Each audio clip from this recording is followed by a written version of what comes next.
For additional tuning and adjusting, such as changing metering rods and jets or adjusting float levels, you need to take the top of the carburetor off. Now the first thing you need to do is take the metering rods out. And the metering rods are located underneath these two Torx bits right here. These are T15 Torx bits. So we're going to pop one of those out. Now the trick here is don't take this out all the way. You can leave it in and twist it to the side. I'll do that to this one over here. We can pull it up and just turn this to the side. And that gives us access to the metering rods inside. And they just simply pull up. There's a metering rod.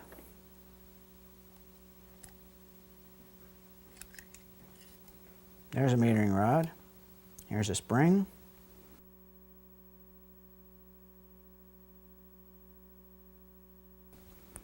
Next, we need to take the top of the carburetor off. Before we do that, though, we want to take clips out of the linkage. One's on this side right here for the choke. And one's on this side right here for the accelerator pump.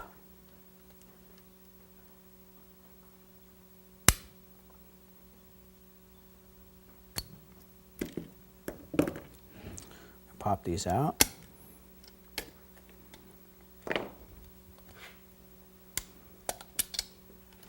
Then next we're going to take the top of the carburetor off.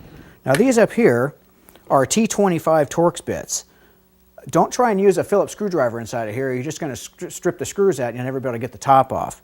And these are the screws that go all the way around the top. So we're going to start taking those out.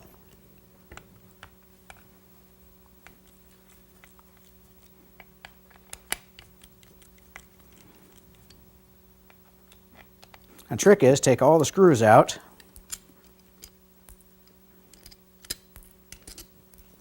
It's on the side.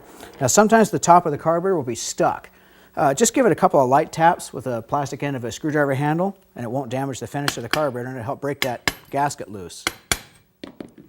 Now it should lift straight up and off. There we go.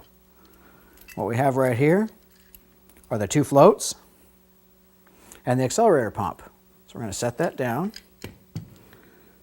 and we'll look down inside here and you'll actually see the jets. And the jets, there's some right down in here, there's one there, and there's one here. And then on the opposite side of the carburetor we have the same thing, because we have a left and a right side of the carburetor. But those are the main jets. The jets in the front of the carburetor are for the primaries, and the jets in the rear of the carburetor are for the secondaries. Now adjusting the floats and looking at the float level, you look at this area right here, right between the float and the carburetor top. And what you really want to do in there is have about 7/16 of an inch. And a quick way to do this, just take a 7/16 inch drill bit and just kind of set it in there. It should be just there. Same with this side. Just about perfect. That's what you're looking for. Well, once you've looked in the owner's manual and figured if you want to go up or down in jet sizes and metering rod sizes, and you put those in, it's a simple matter of just reversing the process and putting the top of the carburetor back on. Just be very careful of the floats. You don't want to pinch anything. Don't force anything. Just set it all back on. Put all your screws back in.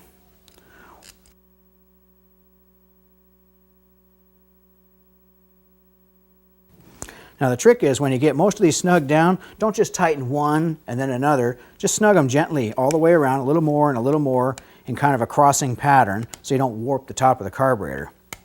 Now we're ready to go. All right, so next step is I'm going to reattach the linkages and reattach the clips.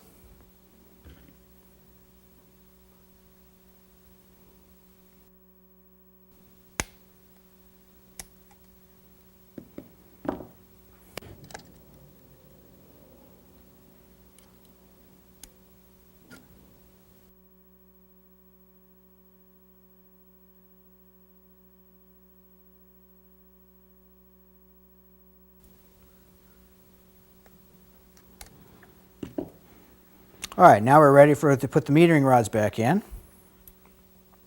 Be sure to put the springs in first.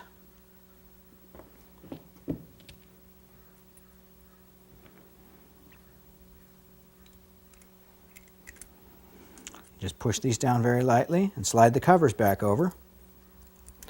Now the trick is with these, don't over tighten these when you put them back on. They don't need to be cinched that tight. Just 10, 12 inch-pounds is all you need, just a little snug. Same with this one, we'll drop it in.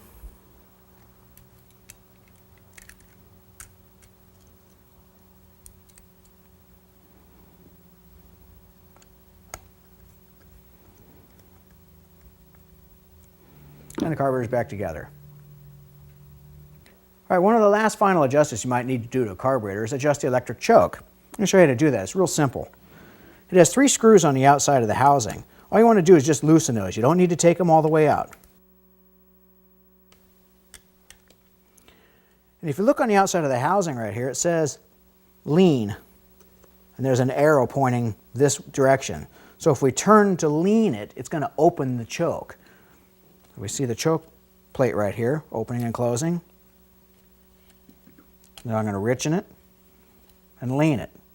Well, obviously, if it's in the position right there, the choke's not going to be working on a cold morning. So you want to close it up, get it to a point where it has just some pretty good spring tension on it. If we do it not enough, it's easy to open. In fact, it doesn't even close all the way. You want to give it where it's got some good spring tension. You obviously don't want to crank it because the thing will never open, or it'll take forever for it to open. So you want a good ample amount of spring tension on it. Once you have that, just give it a cinch down. Okay, once that's done, we can adjust the fast idle screw. We have the main idle screw right here, and up underneath is the fast idle screw. And this adjusts the idle speed for when the choke is on. So if you want a little more idle, you can crank it up a little bit. If you want a little less, just back it back out. And that'll control your fast idle.